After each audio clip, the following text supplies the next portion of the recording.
Hello दोस्तों, बेलिज्म academy YouTube channel में आपका फिर से बहुत बहुत स्वागत है। दोस्तों, आज के इस वीडियो में हम पर्यावरण के मोस्ट इंपॉर्टेंट क्वेश्चंस को सॉल्व करने वाले हैं, जो कि आपके यूपी टेट साथ ही साथ आपके सुपर टेट के लिए मोस्ट इंपॉर्टेंट है। दोस्तों, इस वीडियो में मैंने सारे क्वेश्चन सेलेक्टेड लिए हैं जो कि आपके सिलेबस पर बेस्ड होंगे, साथ ही साथ आपके प्रीवियस ईयर क्वेश्चन पर बेस्ड होंगे। तो वीडियो को ध्यान से देखिएगा और वीडियो के लास्ट में मुझे जरूर बताइएगा कि आज के इस वीडियो में आपके कितने क्वेश्चन सही हुए। तो बिना देरी करते हुए चलिए शुरू करते हैं सबसे पहले क्वेश्चन से। सबसे पहला क्वेश्चन है, इनमें से कौन सुमेलित नहीं है? ऑप्शन आपके सामने है, बोमडिला दर्रा अरुणाचल प्रदेश, ऑप्शन बी माना दर्रा उत्तराखंड, ऑप्शन सी रोहतांग दर्रा हिमाचल प्रदेश, या फिर ऑप्शन डी नाथुला दर्रा केरल। दोस्तों, यहाँ पर विभिन्न दर्रे दिए गए हैं और वो किस राज्य में स्थित है दिया गया है। इनमें से कौन सा सुमेलित नहीं है आपको बताना है। इसका सही आंसर हो जाएगा ऑप्शन डी नाथुला दर्रा केरल। दोस्तों, याद रखिएगा कि बोमडिला दर्रा अरुणाचल प्रदेश में है, बिल्कुल सही है। माना दर्रा उत्तराखंड में है, ये भी बिल्कुल सही है। रोहतांग दर्रा हिमाचल प्रदेश में है, ये भी बिल्कुल सही है। लेकिन जो नाथुला दर्रा है ये केरल में नहीं है, बल्कि नाथुला दर्रा सिक्किम में है। तो याद रखिएगा, मोस्ट इंपॉर्टेंट है। अगला क्वेश्चन, सुरमा नगरी किस नगर का उपनाम है? ऑप्शन आपके सामने है, Aligarh, option B Bareilly, option C Saharanpur, या फिर ऑप्शन डी पीलीभीत। इसका सही आंसर हो जाएगा ऑप्शन बी बरेली। दोस्तों, याद रखिएगा कि बरेली को सुरमा नगरी कहा जाता है, पीलीभीत को बांसुरी नगरी कहा जाता है और अलीगढ़ को ताला नगरी कहा जाता है।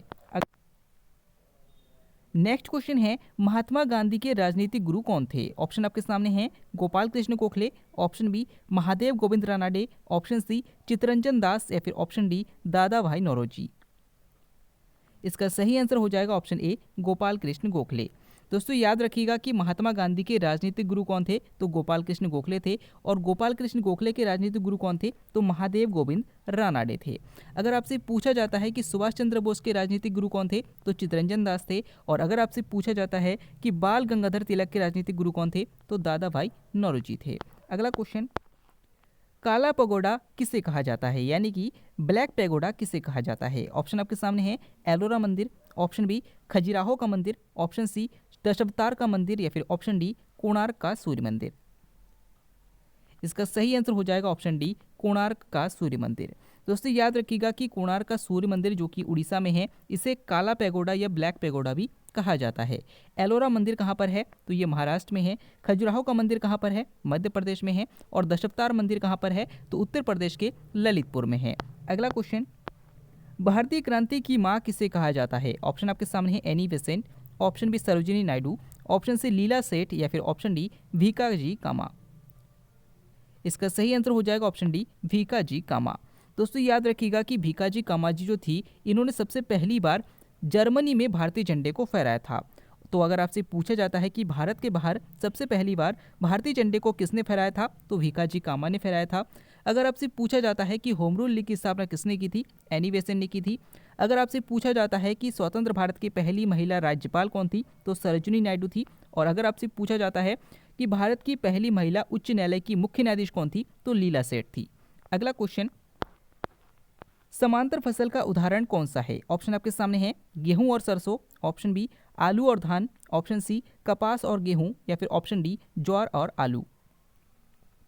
इसका सही आंसर हो जाएगा ऑप्शन ए गेहूं और सरसों।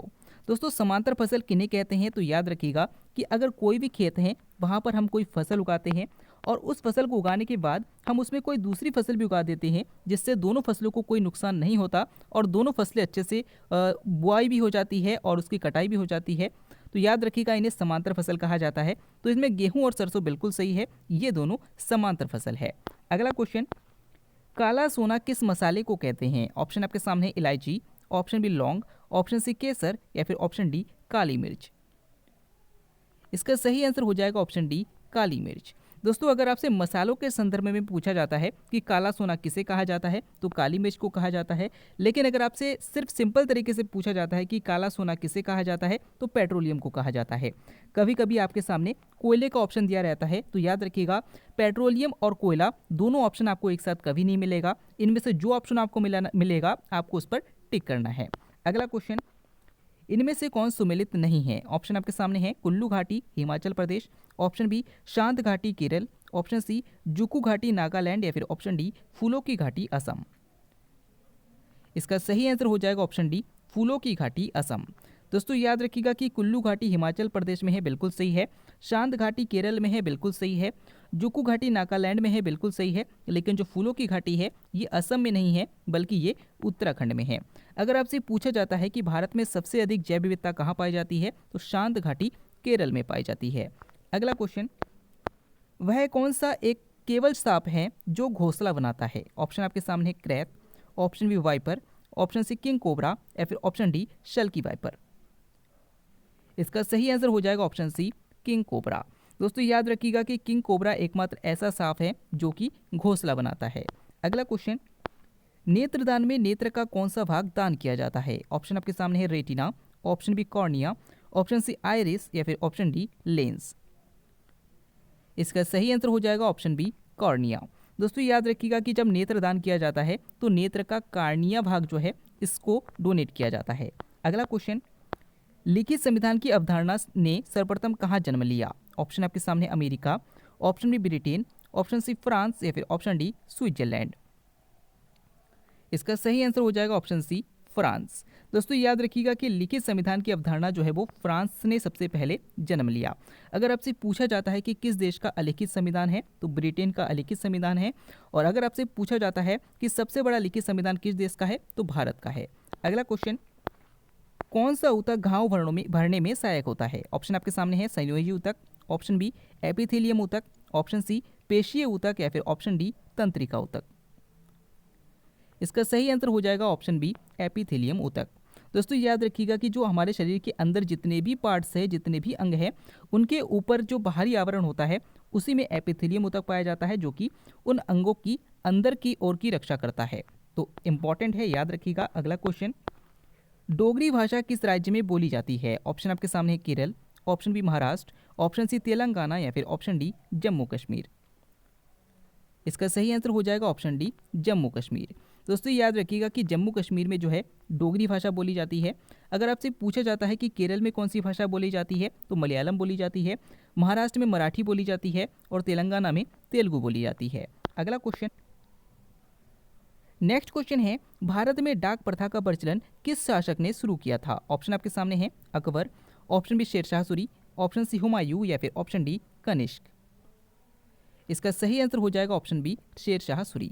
दोस्तों याद रखिएगा कि भारत में सर्वप्रथम डाक प्रथा का प्रचलन शुरू करने वाला जो शासक था वो शेरशाह सूरी था। अगर आपसे पूछा जाता है कि भारत की सबसे लंबी सड़क कौन सी है, तो ग्रांड ट्रंक रोड है, और इसका निर्माण किसने कराया था? तो शेरशाह सूरी ने करवाया था। अगला क्वेश्चन, वन महोत्सव शुरू करने का श्रेय किसको जाता है? ऑप्शन आपके सामने है, Vinoba Bhave, option B K M Munshi, option C Verghese Kurien, या फिर option D M S Swaminathan. इसका सही आंसर हो जाएगा option B, K M Munshi. दोस्तों याद रखिएगा कि भारत में वन महोत्सव शुरू करने का श्रेय किसको जाता है? तो के एम मुंशी को जाता है। अगर आपसे पूछा जाता है कि वन महोत्सव कब मनाया जाता है, तो याद रखिएगा 1 से 7 जुलाई तक वन महोत्सव मनाया जाता है। अगला क्वेश्चन, नेक्स्ट क्वेश्चन है, भारत का रुण किसे कहा जाता है? ऑप्शन आपके सामने है, Damodar, option B Godavari, option C Mahanadi, या फिर ऑप्शन डी कोसी। इसका सही आंसर हो जाएगा ऑप्शन ए, दामोदर। दोस्तों याद रखिएगा कि दामोदर नदी को भारत का रुण कहा जाता है। लेकिन अगर आपसे क्वेश्चन घूमकर पूछा जाता है कि भारत का रुण प्रदेश किसे कहा जाता है, तो याद रखिएगा झारखंड को कहा जाता है।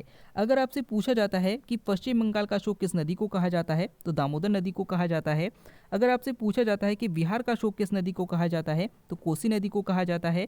अगर आपसे पूछा जाता है कि उड़ीसा का शोक किस नदी को कहा जाता है, तो महानदी को कहा जाता है। और अगर आपसे पूछा जाता है कि वृद्ध गंगा या बूढ़ी गंगा किस नदी को कहा जाता है, तो गोदावरी नदी को कहा जाता है। अगला क्वेश्चन, गर्म रुधिर वाले जंतु वे हैं जो अपना तापमान, आपको बताना है कि गर्म रुधिर वाले जंतु कौन से होते हैं। ऑप्शन ए, ऐसे जंतु जिनका तापमान हमेशा समान बनाए रखते हैं। ऑप्शन बी, वातावरण के तापक्रम से नीचे रखते हैं। ऑप्शन सी, वातावरण के तापक्रम से ऊंचा रखते हैं। या फिर ऑप्शन डी, वातावरण के तापक्रम के बराबर बनाए रखते हैं। इसका सही आंसर हो जाएगा ऑप्शन ए, हमेशा समान बनाए रखते हैं। दोस्तों याद रखिएगा कि ऐसे जीव जो अपना तापमान हमेशा समान बनाए रखते हैं उन्हें गर्म रुधिर वाले जंतु कहा जाता है। जैसे मनुष्य है, जैसे शेर है, जैसे कि भालू है, ये सारे जानवर क्या हैं? तो ये सारे जानवर गर्म रुधिर वाले हैं, क्योंकि इनके शरीर में एक निश्चित तापमान होता है। तो याद रखिएगा, इंपॉर्टेंट है। अगला क्वेश्चन, आर्की बैक्टीरिया किसके उत्पादन के लिए प्रयोग में लाया जाता है? ऑप्शन आपके सामने ethane, option B methane, option C alcohol या फिर ऑप्शन डी सुक्रोज। इसका सही आंसर हो जाएगा ऑप्शन बी मीथेन। दोस्तों याद रखिएगा कि आर्की बैक्टीरिया जो होते हैं वो मीथेन के उत्पादन के लिए प्रयोग में लाया जाता है। अगर आपसे पूछा जाता है कि धान के खेत में कौन सी गैस निकलती है तो मीथेन गैस निकलती है। जानवर की जुगाली पर कौन सी गैस निकलती है तो मीथेन गैस निकलती है।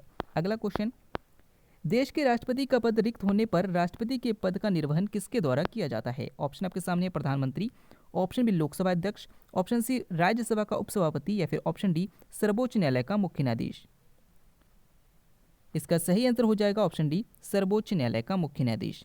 दोस्तों याद रखिएगा कि जब राष्ट्रपति और उपराष्ट्रपति का पद रिक्त होता है तो भारत के सर्वोच्च न्यायालय यानी कि सुप्रीम कोर्ट का जो मुख्य न्यायाधीश होता है वो उसका पद निर्वहन करता है। अगला क्वेश्चन, वर्मी कंपोस्ट एक पर्यावरण अनुकूलित खाद मानी जाती है जो प्राप्त होती है। आपको बताना है कि किससे प्राप्त होती है। ऑप्शन आपके सामने है चींटियों से, ऑप्शन बी केंचुओं से, ऑप्शन सी गोबर से या फिर ऑप्शन डी कचरे से। इसका सही आंसर हो जाएगा ऑप्शन बी केंचुओं से। दोस्तों याद रखिएगा कि वर्मी कंपोस्ट जो बनाया जाता है वो केंचुओं से बनाया जाता है। अगर आपसे पूछा जाता है कि किसान का मित्र किसे कहा जाता है तो केंचुओं को ही कहा जाता है। अगला क्वेश्चन, नीली क्रांति का संबंध किससे है? ऑप्शन आपके सामने है तिलहन उत्पादन, ऑप्शन बी मत्स्य उत्पादन, ऑप्शन सी पेट्रोलियम उत्पादन या फिर ऑप्शन डी बागवानी उत्पादन। दोस्तों इस क्वेश्चन का आंसर आपको हमें कमेंट के द्वारा बताना है। आज के इस वीडियो में आपके कितने क्वेश्चन सही हुए, साथ ही साथ आज का वीडियो आपको कैसा लगा कमेंट करके जरूर बताएगा। साथ ही साथ अगर आप टेलीग्राम ग्रुप को ज्वाइन करना चाहते हैं तो डिस्क्रिप्शन में लिंक दिया गया है, वहां से आप ज्वाइन कर सकते हैं। हम फिर से लौटेंगे एक नया इंटरेस्टिंग वीडियो लेकर, तब तक के लिए देखते रहिए, सीखते रहिए।